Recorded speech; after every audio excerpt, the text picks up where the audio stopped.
nothing compared to the Philippines. When we got up to speak in the Philippines, we were like rock stars. And you've got to lift your game, guys. Okay. Yeah. All right. I want to share a little bit about the Philippines trip. We've got a list here, so I'll introduce the next person will introduce the next person to come up and share about what happened. But I want you to imagine, if you can, we're in the jeepney, which is like a sort of a bus, and we pull up at a school, and we sort of have an idea of what we're doing there. But when we get there, it's totally different, and we break up into pairs with our interpreter, and we're to look after a class for 35 minutes. 45 minutes, thank you. And then we've got another 4 classes after that. So you're not 100% prepared to look after a classroom of about, I think that would have been 30 to 40 kids. Yeah, it sort of can throw you out a little bit. But the team did awesome. They were fantastic. Each team worked really well. And that was sort of symbolic of a lot of the things that we did. We turn up and you get thrown into the deep end. And we had a great time doing it. But yeah, Sue said to me when we got home, do you think there were many that make genuine commitments? You know, because in the Philippines, they know about God, right? And they know about, you know, Mary. They have their pictures on the wall of Jesus. But they don't know Jesus as their Lord and Saviour. And as we shared with them so many times, you explain to them about, hey, God wants a relationship with you. And you teach them about Jesus being their Lord. And you could see many of them, the penny dropped. You know, they could understand the difference between just knowing about God and really knowing God. And many of them, you know, yeah, sure, they're happy to put their hand up to make a commitment and say the sinner's prayer. But for many of them, it's the first time they'd ever done that. They'd never actually invited Jesus into their heart before. And, you know, I have no doubt there were many that were saved. So I'm going to let the team speak now. And so Sue, you want to come up and share?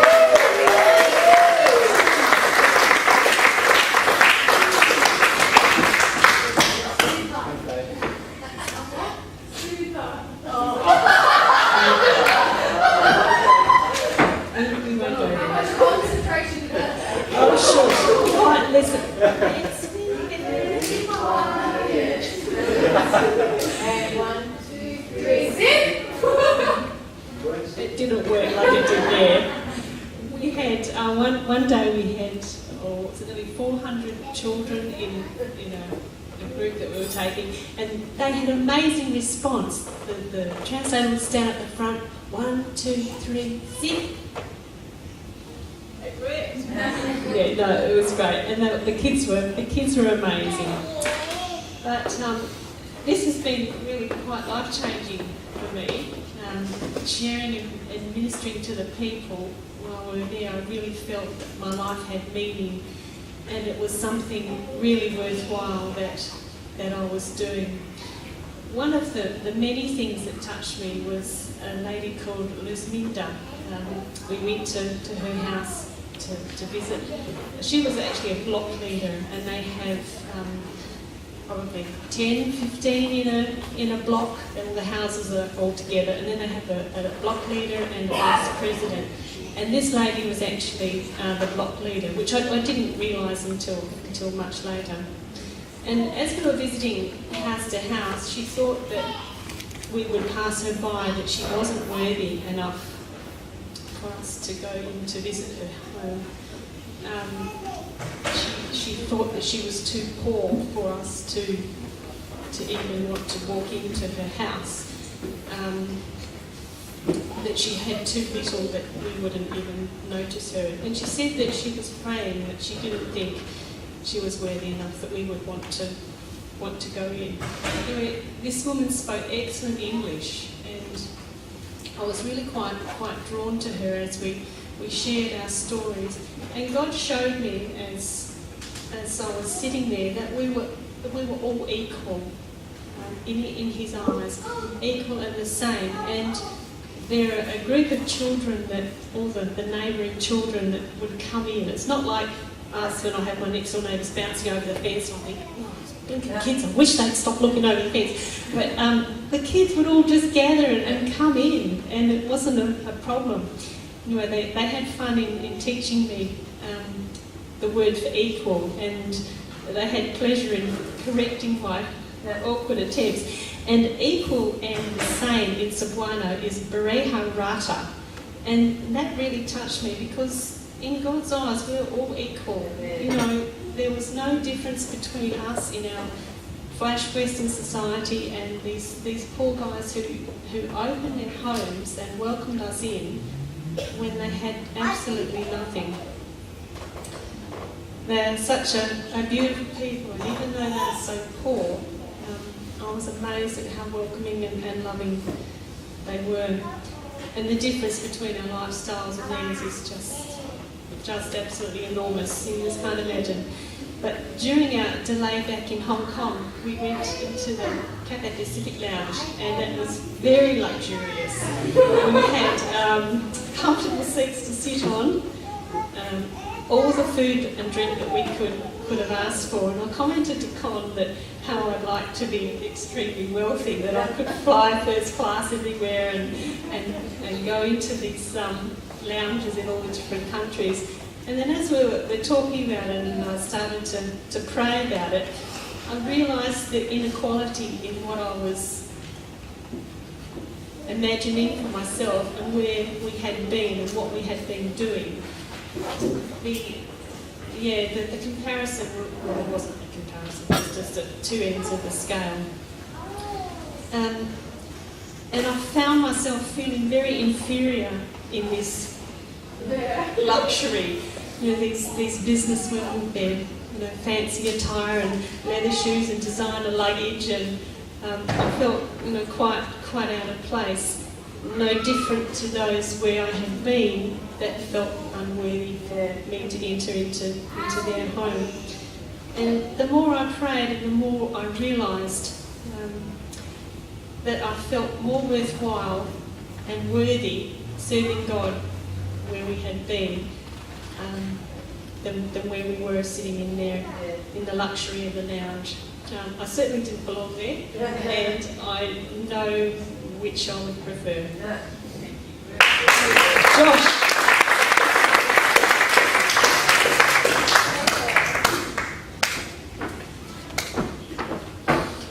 Well, it was quite an experience, and even though we kind of expected that we were going to be busy every day and working and sharing the gospel, you never can quite prepare yourself for stuff that you have no idea what's happening.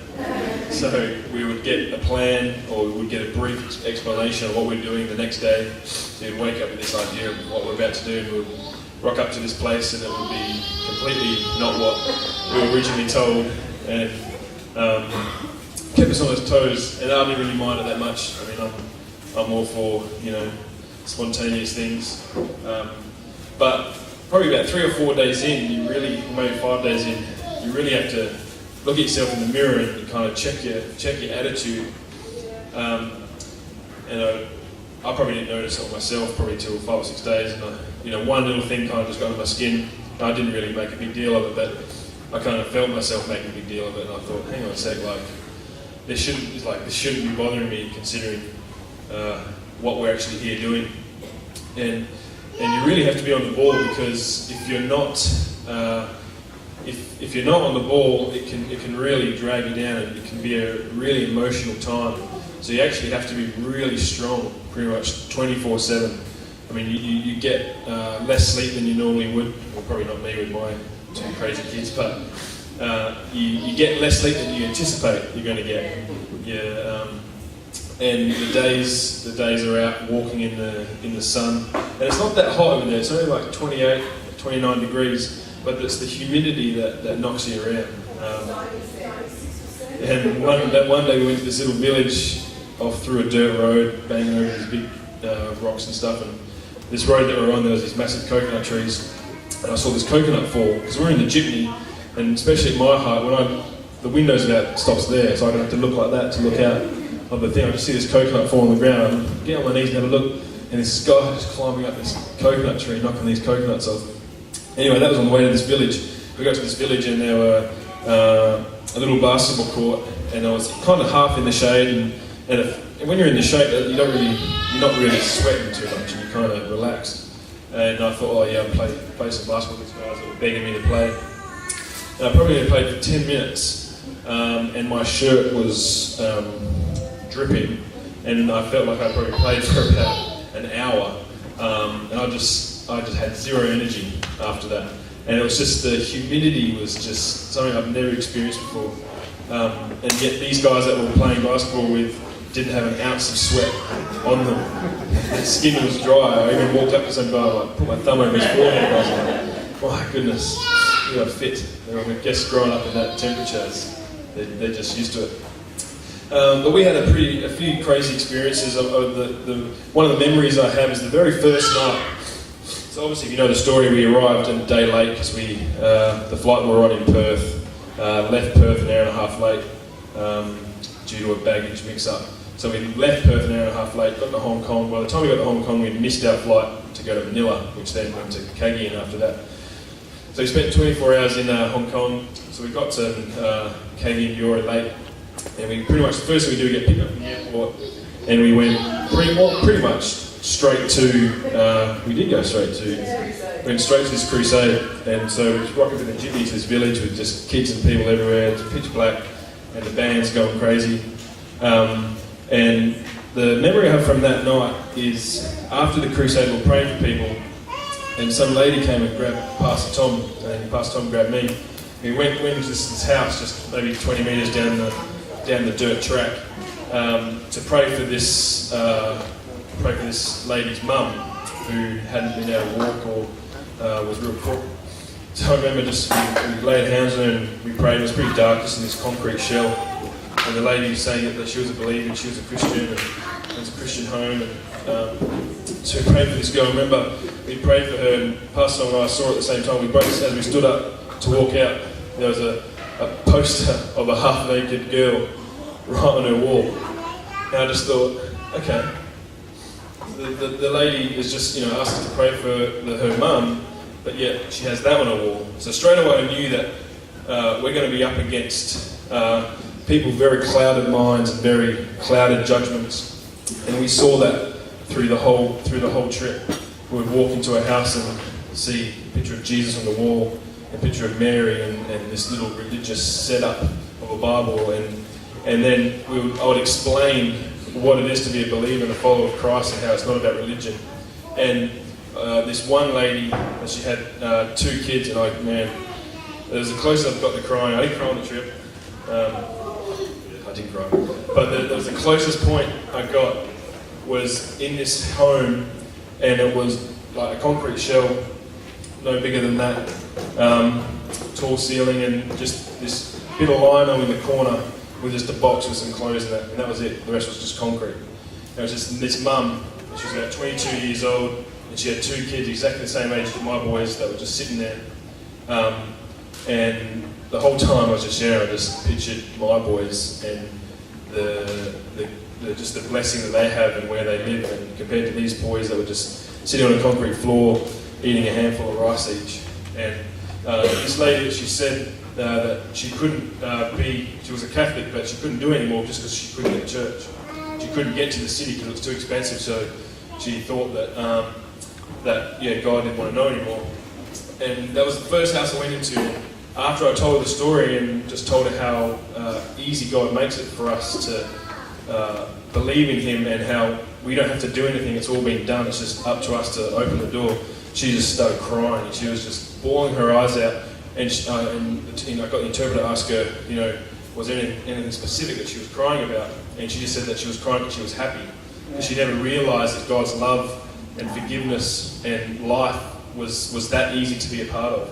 And when I told her that you don't have to go to a church, like it's your faith and your relationship with Jesus is not based on the church that you have to go to every week. And you don't have to go confess your sins to a priest, and you don't have to do a certain prayer on your knees in a certain corner when the sun's at a certain height and all this stuff. And she was just crying with happiness. And that started the trip off for me. And every house after that, I was kicking the door in almost, going into the house. I was pretty pumped. And yeah, we had many houses like that. And it's hard to describe. I mean, when you hear a story like what I'm telling now, you can kind of picture it yourself, and you can kind of make up the story. But it's pretty. If you can just picture just a long dirt road, just with a continuous concrete wall on each side of just houses, and they're just concrete shells, and that's all they are. There's no running water. Some have electricity, and it's just dirty. And at the front door, before you get to the front door, there's a concrete gutter. Probably about as deep as the stage and as wide as the bit of carpet there, that you have to step over every time to get to the house. And these little kids like Kai's age are just like stepping over. It's like, oh my goodness. But it's just the conditions they live in is quite disgusting. And just their daily life is just an absolute struggle. So being able to tell these people about God's love and how easy it is for them to be a part of it was just a blessing. And that to me, just for me, I mean, they would say, Salamat is their way. They say thank you. So they're always saying that, and I just kept saying no, thank you. Like me being able to be here and see how you live and all that is just that was just amazing. What was the other thing? That's what I was going to say. Thanks, mates. I walked into this house. No, I was in a house, and we just led someone through basically salvation prayer, if we call it that. And this old man was kind of running down the dirt track. He was looking for one of us in a blue shirt, the shirts that Con and Sue had got. I was going to wear mine, but it was very, very dirty. They actually tried cleaning it twice today, but the dirt was insane. And he was looking for one of us, and he saw me in the house as he ran past, and he stood there very patiently waiting for me to finish. And we walked out, and in his language he told my interpreter that he needed us to come and pray for his daughter. And I didn't know what was wrong with her. I just thought I was going to pray in the house at school. So we walked into this house, and there was a younger kid sitting there, and I looked at her and said hi, and she waved. And there was a girl sitting on the bed at the back of the room, and just remember that the room's only like from here to the end. And I was just like, hi, and she just looked at me, and zero facial expression, zero acknowledgement that I was even there. And like, when I'm a big, tall white guy, the biggest white guy I've ever seen, walking through a village, every single person is acknowledging you, like saying. So for me to get zero acknowledgement, straight away I felt like, how do you explain it? I don't know. I just felt uneasy. I felt, oh, this is different. This is not normal. Because I looked straight at her and she just gave nothing back and just kept staring straight at me. And then the dad started to tell the story. We came in and closed the door, and she's just sitting there just staring at the group. The dad started to tell this story that in the floods, which was about 3 years ago. So quick story on the floods. It was about midnight. There was a massive tornado about an hour and a half more away. 3 months or two months worth of rain dropped in 3 hours up in the mountains. It didn't even rain in Cagayan. So everyone's sleeping in the huts at about midnight, and then all of a sudden this flash flood comes through and just wipes everyone out in the middle of the night while they're sleeping. So this happened to this girl and her husband, and she was clinging onto a tree, and her husband was a bit lower on the tree, and she watched him get washed away down this flood at 1 o'clock in the morning, and just watched him basically die. And since that day, the father was telling us, she has not acknowledged one person, has not spoken a single word, and all she does is eat food, go to the toilet, and then go back to bed for 3 years, and she hasn't acknowledged anyone. So if we went to shake her hand, she wouldn't do it. And as he was telling me this story, I kind of looked over to her, and she was sitting on this bed, and she was just bawling her eyes out, not making a sound, but just tears just streaming down her face. And the dad said every time the flood is mentioned or her husband's mentioned, she starts bawling. It doesn't say anything, she'll just sit there and cry. And I was kind of like, whoa, this is pretty heavy. And I said, well, what do you want us to pray for? Do you want to pray for like healing for her trauma or what? And my interpreter said, well, let's just tell her about Jesus. So we did for the next 15 minutes. I quickly ran through the bracelet with her. It got zero recognition. She was just staring just straight at me, even staring a bit to my left maybe. And the father and the younger daughter that was there, they both did the salvation prayer. They were really happy. And then I said to the interpreter, I'll give her a bracelet. And the father said, she won't take it off yet.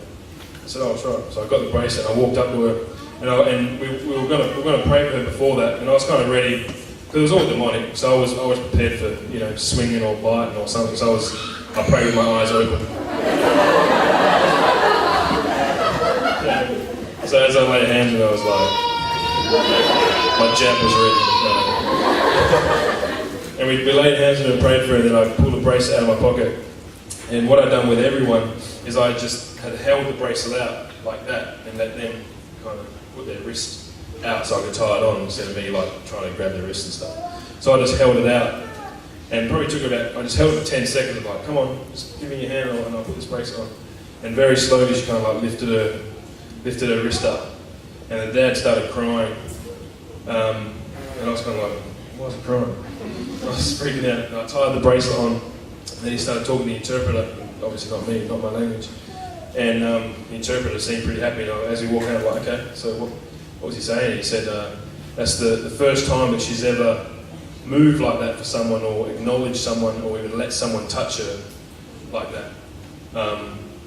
And we just stood there for a few minutes going, wow, like, that was amazing. God, in that short time that we'd been there, talking to her and praying for her, God had healed, part of trauma. And I can't imagine the trauma that she would be feeling and the stuff that she went through. To see your husband washed down a river, and then, to not be able to speak for 3 years, it just must really mess you up.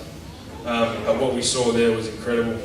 And the dad was, and we just prayed that this would be a testimony that people would see her walking down the street, and everyone knows each other in those areas, and we just prayed for her story to be a testimony that people can see her walking down the street and they've never seen her do that and be like, wow, what's happened to her? And the dad or her will be able to say, Jesus has healed me. So everywhere that I prayed for healing or a really bad situation to come good, my prayer was also for a testimony to come out of it. And my interpreter and I came up with this idea that they were different. So we were praying for maybe healing, or we were praying for peace, and we were praying for financial. And we started praying for fireworks, is what we started praying for. So it's kind of like this. So when a firework goes up into the sky, sometimes they're no bigger than your fist, the actual explosive. But when it explodes up there, it surrounds a massive area and impacts a huge area of the sky. It looks amazing. So we started praying that these little houses that we were impacting and praying for and seeing healing, that it would be a firework situation to happen out of that. So out of her trauma and out of her healing, that would affect multiple houses around her. So if you can just imagine like a big village and little fireworks going off all around would eventually cover the whole thing. So that was our prayer. And that was pretty exciting. When we came up with the idea, we were like high-fiving each other. Yeah, that's awesome. Like fireworks. So that's good. I don't know if I have much more, apart from the weather, that was next level. Con said to me, would you rather 96% humidity or 40-degree weather? I said 40 degrees, but Con, this afternoon I was thinking, actually no. I think I'll take the humidity. But yeah, okay, who's next? Joe, welcome.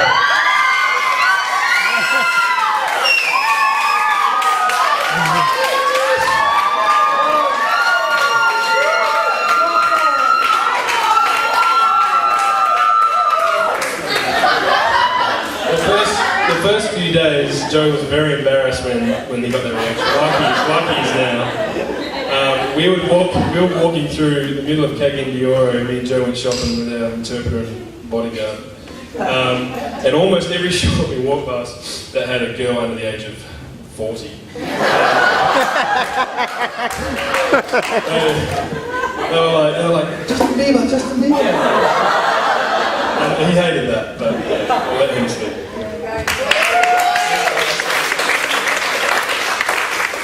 Alright, awesome. I think I need a ladder to get up there actually, Connor.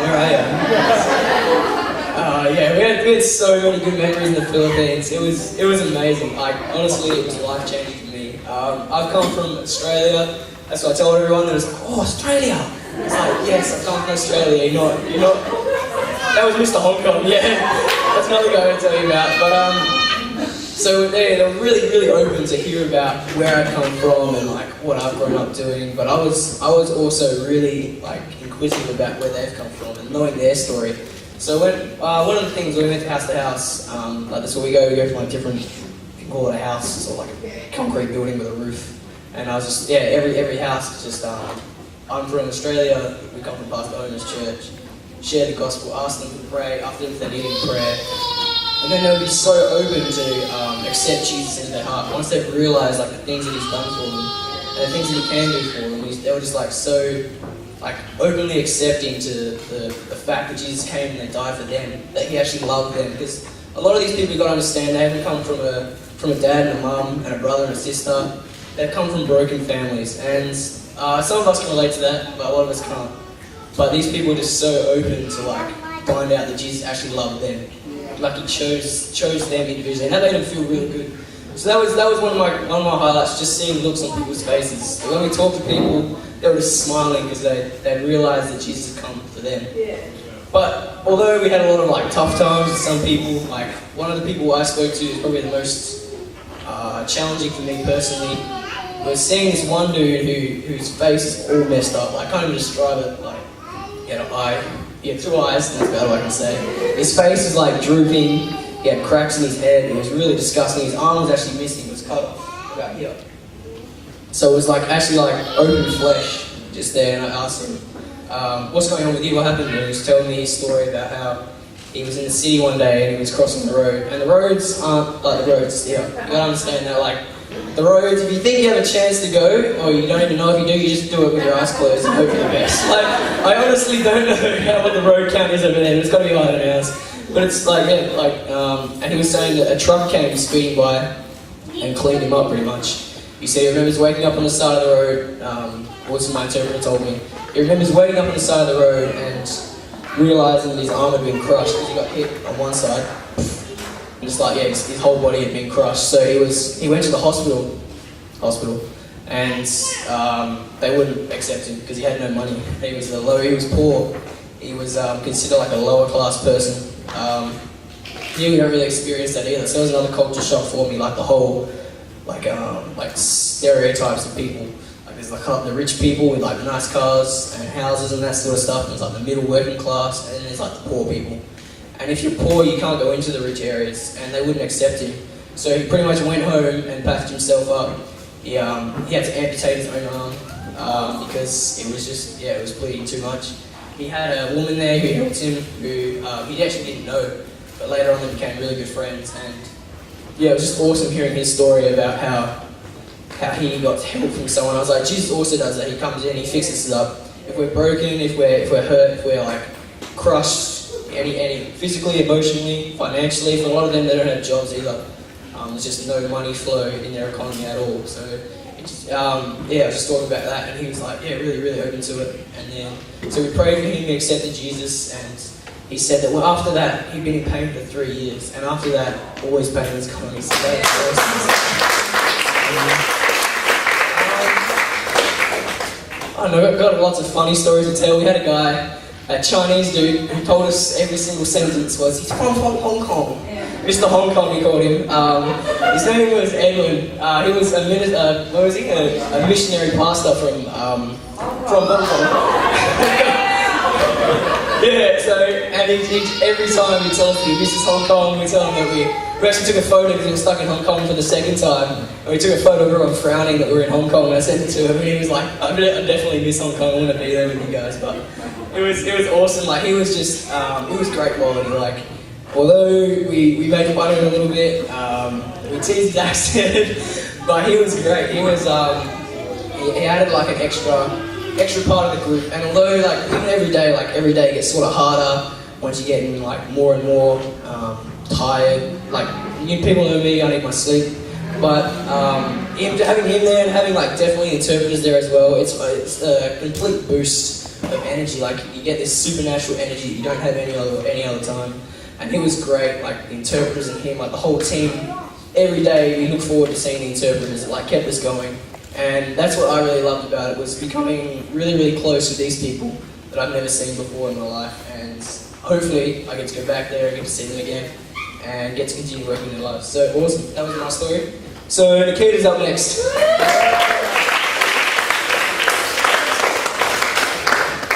Okay, so I just wanted to start with something a little bit different. Can you guys all stand up, please?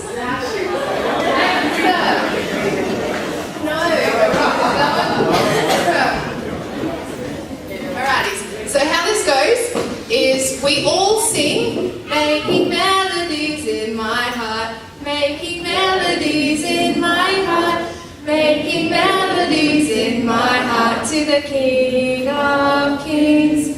And then I'll say the instruction and you guys yell it out, alright? So, let's start. Everybody clapping. Making melodies in my heart, making melodies in my heart, making melodies in my heart to the King of Kings.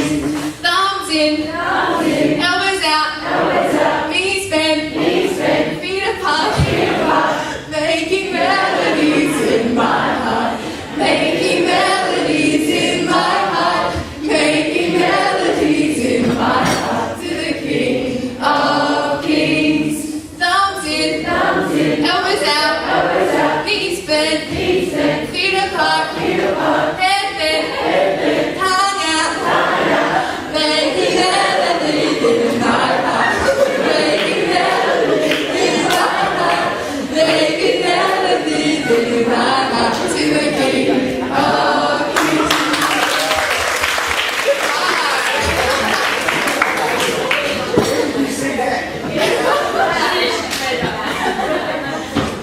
So that was at the well place, Mahogany. Yeah. So we were at a village that when we were there 2 years ago, I think it was a church, like the whole church. We took our offering, didn't we? Yeah. So that was the well that our church actually paid for, which was awesome to go back and see how it had changed from just nothing to having life, lots of life. I had an amazing time, as I have for the past 2 years. I think every time I go, I leave a bit of my heart over there, so it's always hard coming back for me. I cry like a baby, and don't worry, Josh, I cried enough for you as well. So, yeah, it's quite emotional. As I said, it's really draining, but, you know, I wouldn't have it any other way. It's amazing. You always meet great people.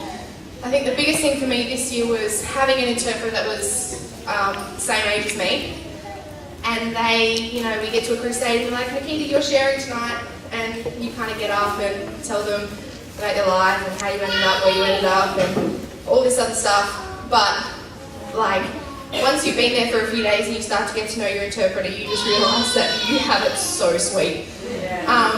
So my interpreter was 20 years old. She 8 months ago lost her mum and sister in the flood. So as Josh said, you know, it was like midnight, she was sleeping in her bed, and all of a sudden she's like climbing onto the roof. And yeah, her sister and her mum got washed away. She's still just waiting for them to walk through the door because she technically doesn't know if they're dead or not. And then, you know, her dad's an alcoholic, can't pay for her at all, and she's serving full time in the church. Like, I can't even, like, I don't know how you can go through something like that and just be so full on. Yeah, so she is amazing.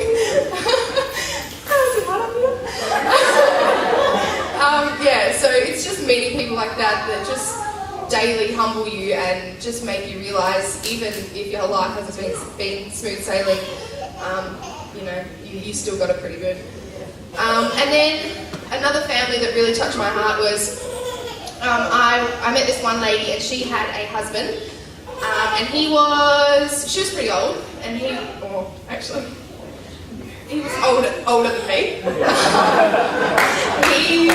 His husband was about 60. Her husband was about 60. And he was working for 200 paces a day, which is about $8. 200 paces a day, and he had to dive to the bottom of a river and scoop dirt into a bucket and bring it back up, and then put the bucket down, and then do that again for $8 a day, right? I'm 19, he's 60. You wouldn't catch me going down to a river and collecting sand. That just sounds like way too much hard work. And that's what he did at 60 years old. So he had 4 kids to look after at the start, $8 a day. The schooling's free, but you have to pay for books and everything else, and food and everything, all the other bits and bobs. And then one of the mother's friends decided she was going to get remarried, and she had 4 kids of her own, and she decided she didn't want to take these 4 kids, so she just left them outside of Jollibee's, which is like McDonald's. So she just left her 4 kids outside Macca's pretty much, and decided that she was going to go get married to somebody else, and that was going to be sweet. So then this lady came, and she took in this lady's 4 kids. Like, she already has 4 kids of her own. Her husband makes $8 a day, and she's gone and brought in another 4 children. So she now has 8 kids, $8 a day, and I don't know, it just makes you think. Sometimes for me, I'm like, nah, I can't bless other people this week. I don't have enough money. I didn't get enough hours at work. And you just think, $8 a day, 8 children, and 4 of them aren't their own. And she did. She took them in, and she loved them like they were her own. And yeah, it's just amazing the stuff that they go through, and the way that they still do it with a smile on their face. She didn't understand why I was sitting there crying. She was like, I don't understand. But yeah, just the hospitality of the people, and the fact that they care for everybody, not just their own kids. That was huge. So yeah, had a really good time. Thanks to the team. I don't think I've laughed so much in 12 days ever. Con, thank you for not crying on a daily basis with all the fun that we took out of you. Or if you ever need anybody to come and deconstruct your house, deconstruct your house, Con is the man for it. Okay, we're sitting there, right? Not very. We're all sitting there around the table, and we're just having a cup of tea and coffee. And Con, I don't know what he's doing, playing basketball or something, but he's decided to come through, and there's like 4 doors, but 2 of them aren't doors. They're kind of just door cutouts with doors in, but they're not doors, so they don't open. So Con's gone, oh, the first one's locked, gone straight to the second one and just gone, doof, pushed the whole door in. He's just gone flying over a pot plant. It was hilarious. So every single time, and sharing the gospel bracelet, you do say quite a few times that, behold and stand at the door and knock. And you just can't keep a straight face after Con's knocked in the door. So, yeah, thanks guys. And next question is Richie.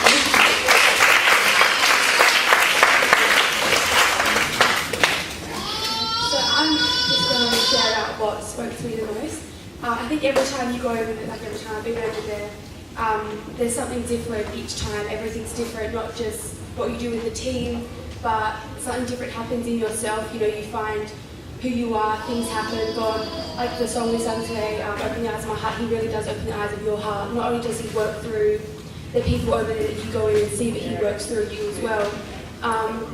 And I think for me, like Keita shared with her interpreter, that was one thing that spoke to me. We have so many problems over here that we deal with, that we think for us is big, and over there they've been through so much. We have fights with our parents or with our family. We're so blessed to even have, our own mum and our own dad, our own brothers and sisters. People over there have lost family members, don't even know if they're alive, don't know if they're still out there, haven't found their bodies.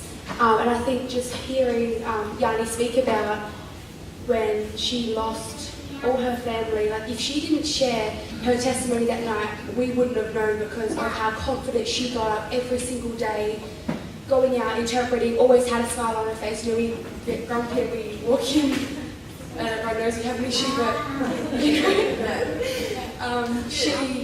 she walked in every single day with a smile on her face, all the time, no matter what she was going through. And I had no idea what she had been through. She'd never shared before with me anyways about what had happened until that night. And it was just a real eye-opener to know that she's been through so much over there, and you know, how much we take for granted over here. Like, you know, we can never imagine. We've never been through that. Over here we think our lives can be pretty bad sometimes. But even not just for her, but most of the interpreters there have gone through all of that. And you know, we've all coming back. I was sharing with Arnie, so when I got back, I was so happy to have my own shower. And over there, you know, they don't even have a shower. And I just think it's so amazing to see how much they have over there and how much like blessed we are as well. That's everything spoke to me the most, but I think that was one thing that spoke to me the most, was just seeing how much we've taken for granted. And it kind of showed me as well, to open my heart to know, you know, like when things are going bad, still smile. You know, they've gone through worse than I could ever imagine or ever go through, and they still are the happiest people alive. They still serve God. You know, sometimes when we go through things, we don't want to serve God, and it's God's fault, we don't want to do it. But over there, you know, like I don't think if I lost my mum, my dad, brothers and sisters, lost my house, I don't think I would want to come back to God and then get up and serve Him every single day, go out to villages and serve and, you know, do things for other people. I think I would have a hard heart. Well, I know I would. But just to see her, she bounced up straight away. She didn't give in. She was strong in God, got around people that encouraged her, and I think that also encouraged me to open my eyes. Thanks.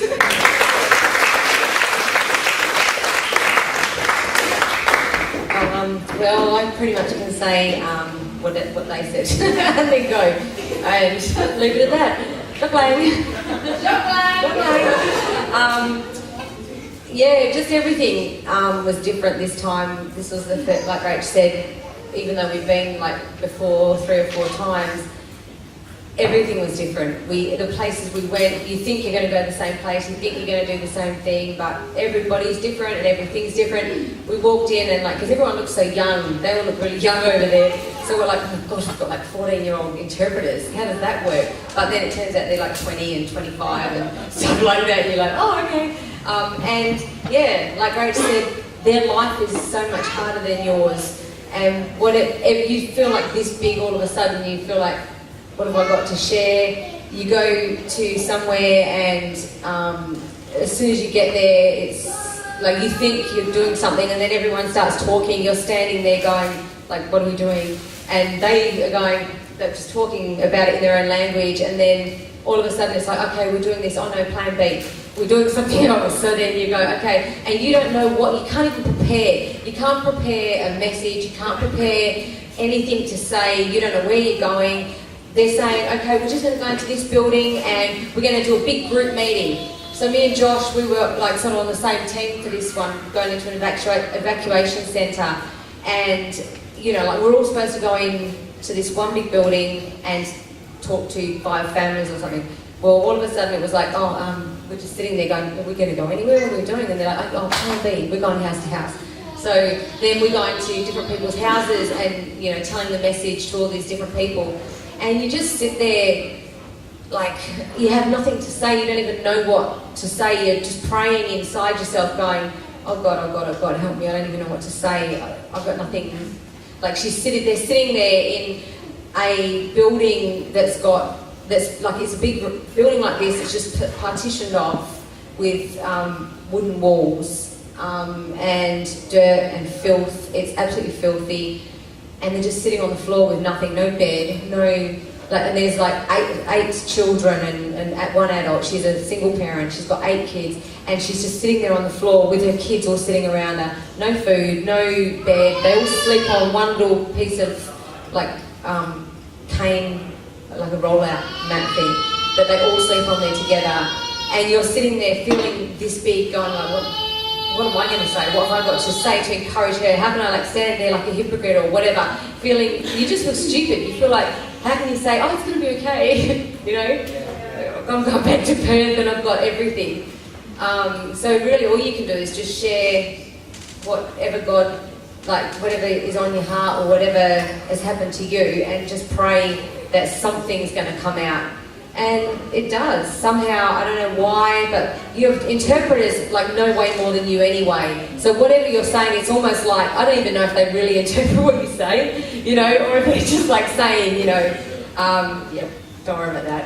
Here's the message. And they just say whatever, you know, because, yeah, all of a sudden they're nodding and they're crying. You're thinking, really, did I say that? Did I say something really good, you know? And, yeah, they just, it's amazing. And, yeah, I just encourage anybody, whether you feel like you want to go on a mission trip or not, like even if you sort of go, no, I don't think that's my calling, because the Bible does say that we all were to go into all the nations and preach the gospel. And, you know, I think it's just worth it. Start saving now because the year goes quick, real quick. And, yeah, save up and go, because you just get more out of it. Like Rach said, you get more out of it yourself. You start to look at your own life and start to look at, yeah, what you've got, and, yeah, you know, that's all I've got to say.